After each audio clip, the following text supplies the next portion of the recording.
sobre incremento de salario para el próximo año y dice que por decreto, o sea, se van a saltar las mesas de concertación. Para nada. Precisamente la semana que terminó, instalamos de nuevo la Comisión de Concertación de Políticas Laborales y Sociales con todos los actores. Fue eh, una sesión en la que participaron los representantes de los sectores empresariales, los representantes de los trabajadores, los demás ministerios del gobierno nacional, para empezar precisamente la discusión de lo que debe ser el incremento del salario mínimo, que debe estar decidido antes de que termine el año. Como lo establece la Constitución Nacional, si no hay acuerdo, y ojalá lo haya, pues el presidente tiene la potestad y la competencia para producir el incremento por decreto.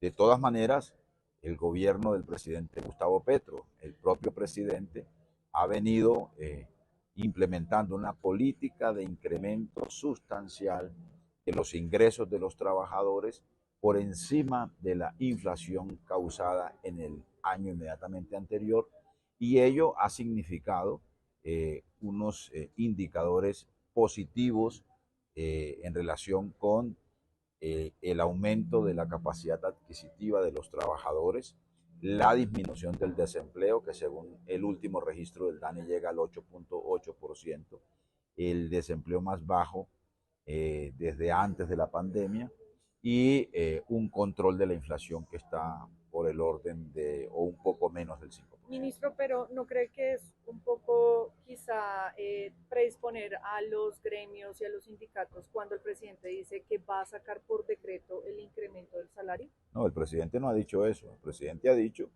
que si le corresponde hacer uso de su potestad y de su competencia para incrementar el salario mínimo por decreto, pues lo hará. Y eso es lo que dice la Constitución y la ley.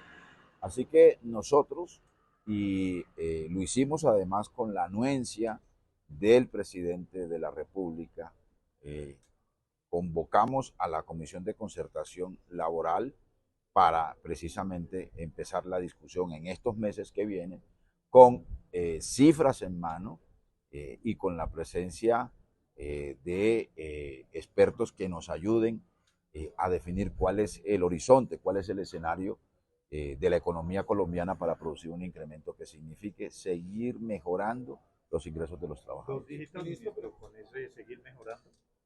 Pues esperemos que se produzca la discusión en la comisión y sabremos el resultado de la misma, y ello nos dirá cuál será el incremento. Ministro, ¿pero usted cree que las condiciones se dan teniendo en cuenta pues, que el sector privado está criticando incluso las cifras de desempleo? Dicen que si bien baja el desempleo, pero la informalidad pues, sigue estando desbordada y las condiciones económicas están dadas para una subida exagerada del salario mínimo. Pues las cifras dicen todo lo contrario. Fíjate que la mayor cantidad de empleos que se generaron en este periodo son en un 80% empleo formal. Y además de eso, el crecimiento económico está cerca del 3%. Así que los sectores empresariales que registran utilidades billonarias en todos los sectores, pues deberían entender, ¿no?, en una suerte de egoísmo inteligente, que si se incrementan los ingresos de los trabajadores, crece la economía y crece el empleo. Ministro, con respecto a las empresas que ustedes han estado haciéndole inspecciones, este año, ¿cómo va ese balance? ¿Cuántas van? ¿Y qué otras empresas tienen ahí como en la mira? Nosotros hemos inaugurado un modelo de inspección, vigilancia y control a partir de el volumen, cuando así ocurre, de quejas que se radican en el Ministerio del Trabajo. En el caso, por ejemplo, de las tiendas de uno, fue a partir de más de 100 querellas y quejas interpuestas por los trabajadores que hicimos una inspección en 263 tiendas en todo el país.